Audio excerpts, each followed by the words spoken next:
Good morning. Welcome to the Celtic Way Morning Briefing Live. It's Wednesday. I'm Tony Haggerty, Haggerty10 Twitter handle. And today, once again, I'm joined by Alison McConnell at Alibally76 Twitter handle. Good morning, Alison. How are you doing? I'm very well, thanks, Tony. Just apart from getting soaked this morning and carrying in for its MOT and dropping kids off. So apart from that, it's nice and fresh out there. Spinning plates, I think is the phrase, Alison. Yes. Yes. Work's never done and all that, yeah. But in the world of Celtic, Alison, Celtic got a wee cash windfall last night without even kicking a ball. Ryan Christie made it into the English Premier League with Bournemouth, and Celtic wisely, when they took the 2 million or 2.5 million initial down payment, inserted a clause that got them the tally to rise to 4 million, I believe, if he got into the English Premier League with Bournemouth. He succeeded in doing that, so all good news for Celtic when they wake up this morning, get some more money into the coffers. Yeah, I think it's always welcome, isn't it? I think if you can maximise revenue and use avenues such as players going to other clubs and clauses such as this one, if there's a promotion clause, I think it's sensible. I think it just it's just a welcome bit of cash coming into the club, and I think the finances of Celtic are robust. I think they're in good shape financially, and I think obviously this season that will be enhanced by participation in the group stages of the Champions League. I would say I don't think it will hugely alter what the budget is in terms of the transfer window, but what I do think is that it takes away any ambiguity about what the finances are, and I think it just solidifies what is there and gives you an opportunity to go and start planning. Yes, indeed. I mean, as you said, any bit of revenue is welcome, and the fact that Celtic, if this Saturday they can beat Hearts, they'll more or less cement the title win, and they will go straight into the Champions League group stages. Now, there's a wonderful thread on Twitter called Swiss Ramble, Alison, which kind of breaks all the kind of figures down about the TV pool, the TV revenue, and gate receipts and UEFA coefficient. And he's basing it on, totals from last year's and stuff like that and previous years. But he's saying that Celtic are in the region of earning £30 million. That's from the TV money and UEFA coefficient and progress in the Champions League competition itself. And that's out with gate receipts and sponsorship agreements and stuff like that. So I think the figure of 40 million is maybe not wide of the mark. And it's a colossal amount of money for Celtic to recoup at this time, isn't it?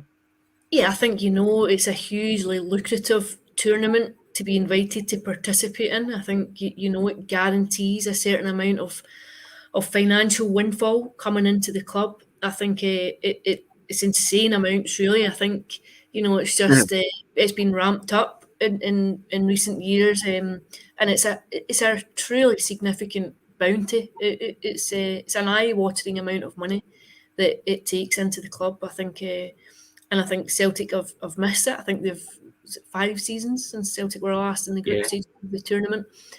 And I think sometimes what you see when they've failed to make it through qualification rounds is maybe a player sale in August to compensate for the lack of that. So I think it removes all of that doubt. It just takes it away. It's there. And I think now the challenge is to go in a football sense and see where do you measure up against some of the top teams in Europe? What do you have to do to progress? What do you have to do to go up against teams that have maybe more significant resources or might just be slicker at times in a European environment? And I think that's exciting, but I think also you don't want to see it as a free lunch. You don't want to see it just as you're there for the money. I think having worked so hard over the last 5 years or so to get the coefficient points it takes Scotland to this position, I think you don't want to relinquish it easily. And the best way to do that is to be trying to keep the 4 coefficient points coming by winning games and getting positive results. I think Ange Postecoglou set his stall early saying that he wants to make his mark in Europe, Alison.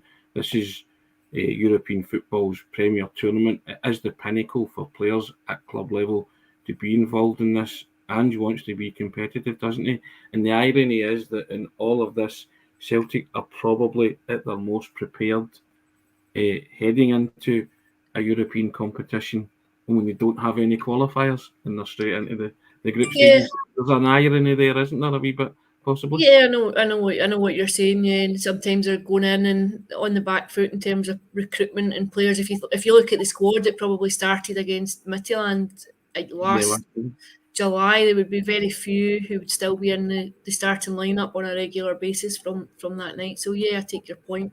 Whereas I don't think you would expect wholesale changes at Celtic this summer. I think there will be tweaks made, and I think much obviously will depend on Jota and Cameron Carter-Vickers, but I don't think it's not where you were 12 months ago, where you're looking at a significant overhaul of a very demoralised squad. So I think they probably are in good shape going into it. I think it raises a very interesting question, because I think what you saw from Ange Postecoglou in a European environment this season was that he shuns anything to do with pragmatism, that his own philosophy isn't compromised, regardless of the competition or regardless of the opponent, which there's an argument to say that it leaves Celtic vulnerable at times to being picked off and leaves gaps. And it'll be interesting to see, one, which players are recruited this summer to fit into that kind of mould, and two, whether or not there is a more conservative approach when it comes to these games, because as you know yourself, Tony, you go back to Celtic's last experience in the Champions League, and it can be very sobering when you're coming up where you're coming out in the back of a 5-1 defeat or a 7-1 defeat. It can be quite bruising to experience that and go into it. And I'm not sure, however amount of money you're banking, that it feels particularly good when it must feel like a very, very long 90 minutes when you're in the midst of that. So I think it'll be interesting just to see how Celtic compete in that environment, and just what players are identified as being able to assist in that. Yeah, and help the club progress. I mean, I think Frank Brennan sums it up for everybody when he's saying just the thought of Celtic playing in the Champions League group stages excites and terrifies them at the same time, and how competitive they are is all about the calibres of players who play.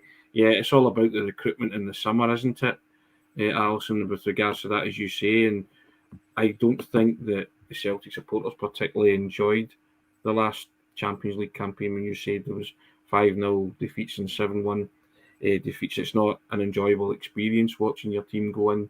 You can understand that you're up against a quality of opposition, but nobody likes being beat like that, do they, at any stage in any competition? So I totally think that Andrew have his eyes on that and want to make Celtic more competitive, and it will be about the summer recruitment. And as you say, will there be some pragmatism in the way Celtic play in Europe against top calibre opposition? Because you look at those top three pots, Celtic will probably be in pot 4, and it's frightening, isn't it? As Frank says, it maybe does terrify you a bit, but it's what you want. It's where you want Celtic to be, and it's where you want them to be competitive as well, isn't it? Yeah, I think you know the quality of opponent that you can come up against, I think, and you also know their capabilities in that environment. I think if they sense any vulnerability, you're in an environment where it's very ruthless in exploiting that, as we have seen. So I think it does make it interesting. I think all eyes will be on the window. What do Celtic do? Where do they recruit?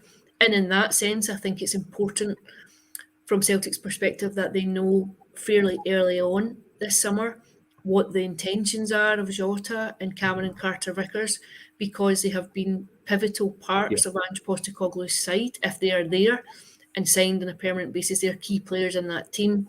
If they are going to head off, then I think you need to be able to identify and source players who come in and take their place and can fit in. One of the big bonuses too, of course, about playing in the Champions League and going straight in is that players get a longer break this summer. They shouldn't be back as early as they are. Sometimes you've seen qualifiers in the opening week of July, the team back in June. I think that's of a huge benefit, I think, particularly because there's also a World Cup coming up mid-season. So I think you would hope that Scotland might get there. I don't know how much of a realistic ambition that is, but if there will be players away from Celtic squad. And obviously, when you're recruiting from around the world, you would expect other players to be gone. For example, Japan have already qualified. So I think it's important then that you can give players a proper break at the end of this season, knowing that there's a fairly demanding and intense 10 months coming up, because the other thing is, given the timing of the World Cup, the European qualifiers from when they start, the group games of when the competition starts will mean that effectively you're playing 3 games every week right up until then, and you also have international games factored in. So you will be playing, when they go back, it will be fairly intense until the World Cup. So that break can be important. You touched on it there, Alison. It will be vitally important. Celtic started their campaign in July the 20th against Michelin in the qualifiers at the beginning of this season. Now, Celtic won't kick a competitive ball, I think, until the 30th or the 31st of July at the start of this season. I think that's the first fixtures when they've not been announced yet, but that's when the season starts. So even just that's 11 days from last year. Even that in itself is vital preparation time, isn't it? And Ange gets to work with the team, because it was all kind of cobbled together. And, the likes of Dane Murray featured against Michelin. That was how threadbare the squad was. But this season it seems to be that Ange's had his eye on this and these kind of eventualities. And he has been prepared, and he is preparing.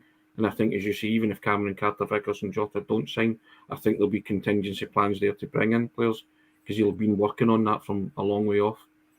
Yeah, I think that's important. I think it's sensible. I think it's what you would expect from any big club to have contingency plans in place. I think that would be a fairly sensible way of approaching the vagaries of the situation that you're in. But yeah, I think preparatory, it helps going into a season, but also I think crucially, I think you've seen a number of players who desperately will need a rest. I think Callum McGregor, I think, has played 56, 57, 58, 60 games plus over the course of the last 4 seasons.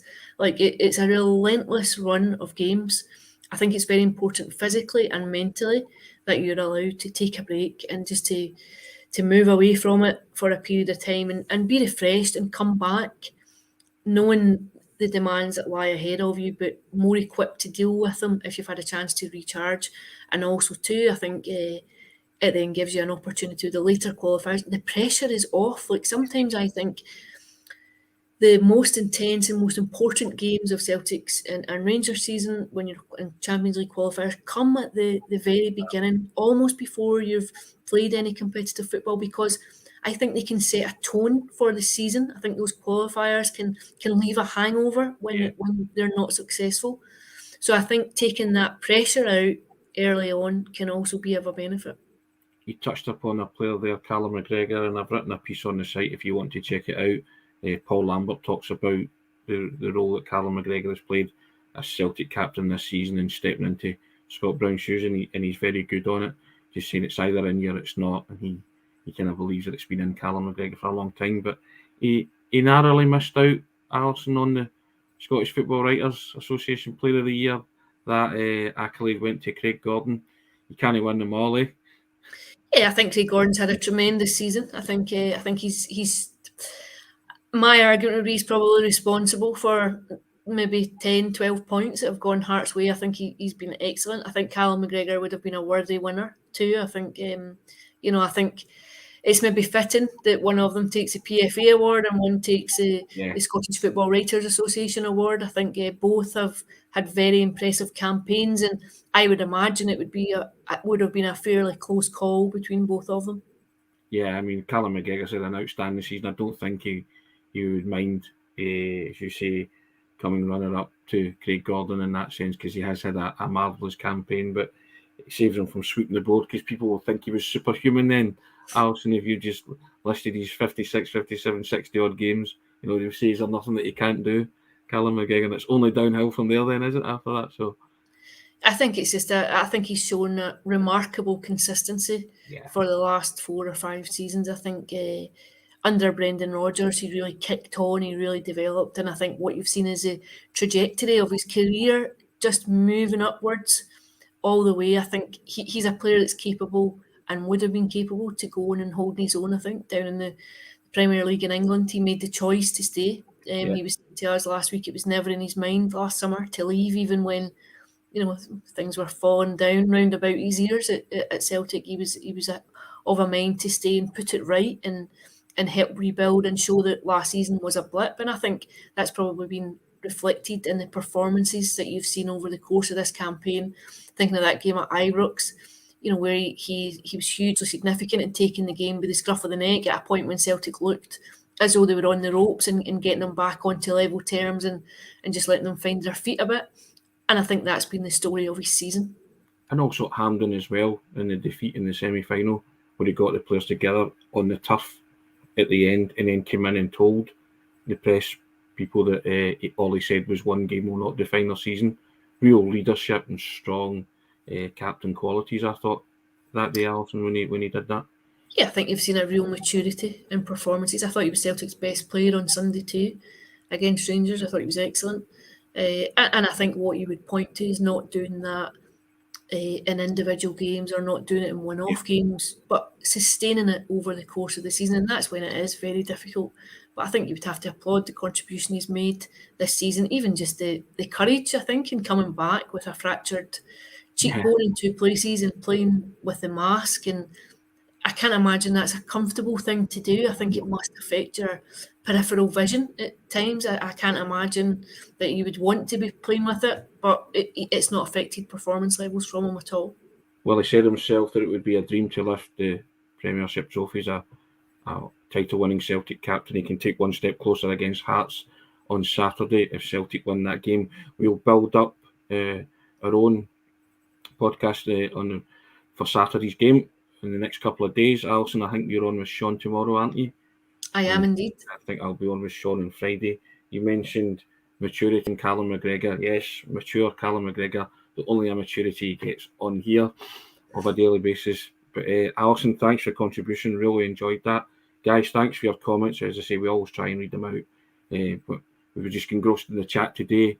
As I say, we'll build up the Hearts game, Saturday's Hearts game. Celtic can lay their hands on the Premiership title.